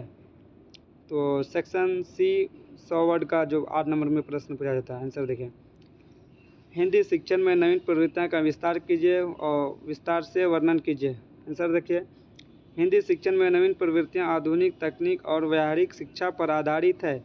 इनमें भाषा प्रयोगशाला, ई लर्निंग प्रोजेक्ट, विद्यार्थी मल्टीमीडिया शिक्षण, सहकारी शिक्षण आदि शामिल है। इनका उद्देश्य विद्यार्थी की सक्रिय बनाना और भाषा का प्रयोग में लाना। नवीन प्रवृत्तियों से शिक्षण आकर्षक, प्रभावशाली और समयानुकूल बनाता है। ये विद्यार्थी को आत्मविश्वास और रचनात्मक बनाती है। फिर प्रश्न देखिए, हिंदी शिक्षण में तकनीक साधनों का योगदान बताइए। आंसर में है, तकनीक साधनों से शिक्षा का रूप पूरी तरह से बदल गया है। Computer, internet, projector, smart class आदि से हिंदी शिक्षण सरल और रोचक हो गया है। इन साधनों से विद्यार्थी देख, सुनकर और बोलकर सीखते हैं। शिक्षक भी विषय का उदाहरणों और दृश्यों के माध्यम से स्पष्ट करता है। इस प्रकार तकनीक उपकरण आधुनिक युग के अनिवार्य शिक्षण साधन है। फिर प्रश्न देखिए, हिंदी शिक्षा में रचनात्मक दृष्टिकोण का महत्व लिखिए। आंसर में देखिए, रचनात्मक दृष्टिकोण भाषा के व्यवहारिक उपयोग पर बल देता है। इससे विद्यार्थी बोलने, सुनने, पढ़ने और लिखने की क्षमता विकसित करते हैं। यह दृष्टिकोण व्याकरण की जगह संवाद और परिस्थिति पर ध्यान देता है। हिंदी शिक्षण में यह दृष्टिकोण विद्यार्थियों को आत्मविश्वास और आत्मशक्तिशील बनाता है। प्रश्न देखिए, ई लर्निंग का हिंदी शिक्षण में महत्व बताइए। ई लर्निंग से विद्यार्थी कहीं भी कभी भी सिद्ध प्राप्त कर सकते हैं। ऑनलाइन क्लास, यूट्यूब, डिजिटल आदि से हिंदी शिक्षण आसान हुआ है। शिक्षक अपने पाठ को दृश्य और स्वर में प्रस्तुत करके ई लर्निंग से समन्वय की बचत होती है और शिक्षा में तकनीक निपुणता होती है। फिर प्रश्न देखिए, सहकारी शिक्षण का हिंदी में क्या महत्व है। आंसर देखिए, सहकारी शिक्षण में विद्यार्थी समूह में मिलकर सीखता है और इससे आपसी सहयोग, आत्मविश्वास और भाषा अभिव्यक्ति की क्षमता बढ़ती है। विद्यार्थी एक दूसरे की सहायता से कठिन विषयों को आसानी से समझते हैं। इस पद्धति से भाषा शिक्षण अवधि व्यावहारिक और सामाजिक बनता है। प्रश्न देखिए, वेब आधारित शिक्षण, वेब बेस्ड लर्निंग, वेब आधारित शिक्षण। आंसर देखिए, जब इंटरनेट वेबसाइट ऑनलाइन प्लेटफॉर्म माध्यम से शिक्षा दी जाती है तो उसे वेब आधारित शिक्षा कहते हैं। फिर डिजिटल बोर्ड क्या है? डिजिटल बोर्ड एक स्मार्ट स्क्रीन होती है जिस पर वीडियो, चित्र और वीडियो की मदद से पढ़ाते हैं। प्रश्न देखिए फिर, ऑडियो विजुअल एड्स, ऐसे उपकरण जिनमें विद्यार्थी सुन और देख कर दोनों, जैसे टीवी, कंप्यूटर, प्रोजेक्ट है। फिर they flipped flipped classroom, flipped classroom क्या है? फ्लिप्ड क्लासरूम में विद्यार्थी घर पर वीडियो या नोट्स से विषय पढ़ते हैं और कक्षा में शिक्षक के साथ चर्चा करते हैं। फिर देखिए प्रश्न, आर्ट इंटीग्रेटेड लर्निंग क्या है? आंसर में देखिए, जब शिक्षण में कला, चित्र, नाटक या संगीत शामिल किया जाता है उसे आर्ट इंटीग्रेटेड लर्निंग कहते हैं। फिर प्रश्न देखिए, सहयोगात्मक अधिगम, कोलैबोरेटिव लर्निंग।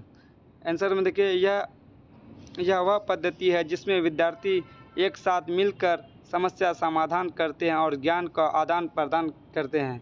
फिर देखिए प्रश्न, अभिनव शिक्षण पद्धति का उद्देश्य क्या है? प्रश्न देखिए, आंसर देखिए, विद्यार्थी की सृजनात्मकता बढ़ाना और शिक्षण को आनंददायक बनाना। फिर देखिए प्रश्न, ई कंटेंट क्या है?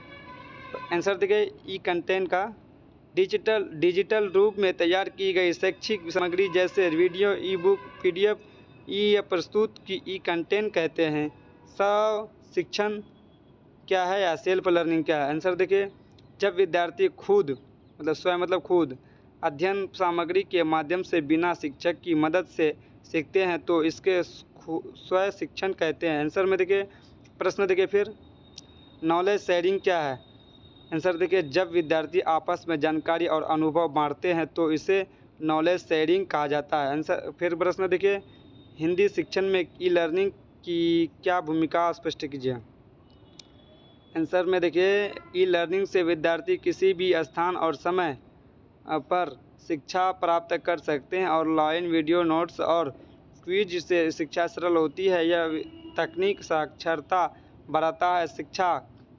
शिक्षक विद्यार्थी के तक आसानी से पहुंच पाते हैं। इससे हिंदी शिक्षण अधिक सुलभ और आधुनिक बन गया है। प्रश्न देखिए फिर, हिंदी शिक्षण नवीन तकनीक प्रयोग से क्या परिवर्तन है? आंसर देखिए, नवीन तकनीकों से शिक्षा का पूरी तरह बदल गया है। अब विद्यार्थी केवल श्रोता नहीं बल्कि सक्रिय भागीदारी बन गया है। शिक्षण दृश्य, सर्व और संवादात्मक हो गया है। शैक्षिक अब गाइड की भूमिका में है। इससे हिंदी शिक्षण अधिक रोचक, व्यावहारिक और प्रभावशाली बन गया है। फिर प्रश्न देखिए, प्रोजेक्ट विधि, प्रोजेक्ट पद्धति और शाकाहारी शिक्षण में अंतर लिखिए। क्वेश्चन है, आंसर है, आधार प्रोजेक्ट पद्धति शाकाहारी उद्देश्य शिक्षण, उद्देश्य कार्य द्वारा सीखना, समूह में मिलकर सीखना, विधि वास्तविक कार्य या प्रोजेक्ट करना, समूह में चर्चा और सहयोग से सीखना, परिणाम व्यावहारिक ज्ञान, सामाजिक व भाषिक विकास है। प्रश्न देखिए, हिंदी शिक्षण में आर्ट इंटीग्रेटेड लर्निंग का क्या महत्व है? प्रश्न आंसर देखिए, आर्ट इंटीग्रेटेड लर्निंग से विद्यार्थी कल्पना शक्ति और सृजनशीलता का विकास करते हैं। नाटक, चित्र, कविता और अभिनय के मध्य से भाषा सिखाई जाती है। इससे हिंदी शिक्षण रुचिकर और जीवन से जुड़ा बनता है। विद्यार्थी भाषा को अनुभव और अभिव्यक्ति दोनों रूप से सीखते हैं। प्रश्न देखिए फिर, आधुनिक युग में हिंदी शिक्षण के स्वरूप में क्या परिवर्तन आया है? सुनिए, आधुनिक युग में हिंदी शिक्षण पारंपरिक पद्धति से हटकर तकनीक, संवाद और गतिविधि आधारित बन गया है। अब शिक्षक केवल ज्ञान देने वाला नहीं बल्कि मार्गदर्शक की भूमिका निभाता है। स्मार्ट क्लास, ऑनलाइन लर्निंग, ई कंटेंट प्रयोग से शिक्षण अधिक प्रभावशाली हुआ। विद्यार्थी सक्रिय रूप से भाग लेते हैं, जिससे उनकी भाषा क्षमता और आत्मविश्वास दोनों बढ़ते हैं। फिर प्रश्न देखिए, आईसीटी क्या है? Information and communication technology. Hindi शिक्षण में क्या योगदान है? सुनिए। आईसीटी ने हिंदी शिक्षण को अधिक और वैश्विक बना दिया है।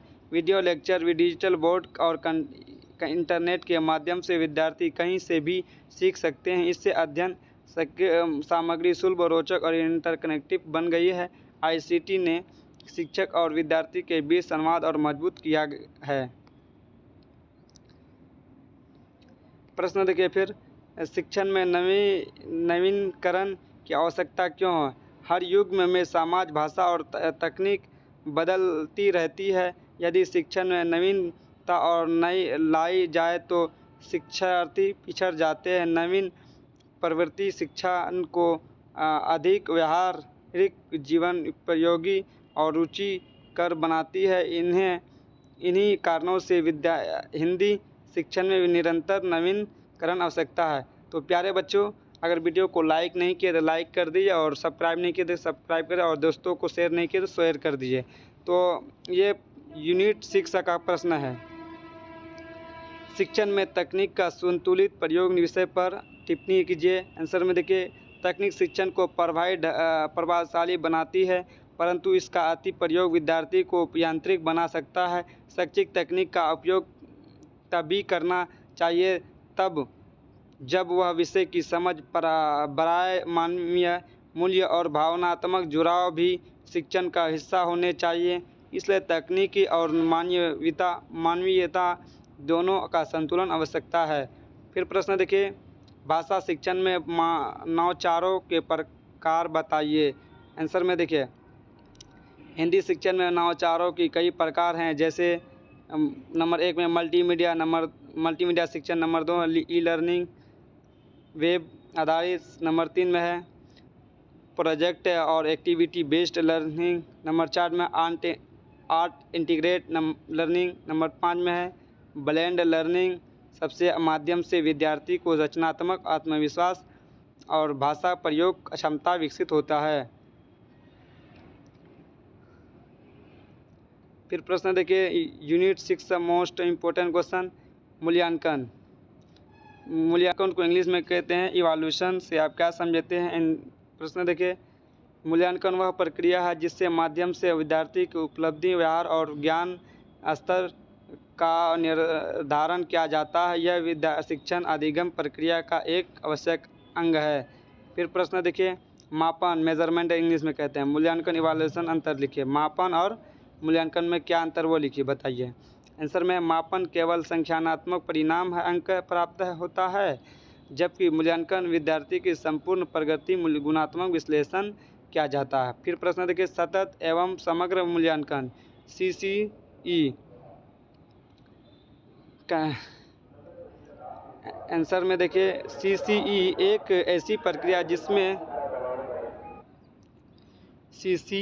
ऐसी प्रक्रिया जिसमें विद्यार्थी का मूल्यांकन पूरे वर्ष निरंतर किया जाता है। यह केवल परीक्षा तक सीमित नहीं रहता है, बल्कि दैनिक व्यवहार, सहभागिता और प्रगति को भी मापता है।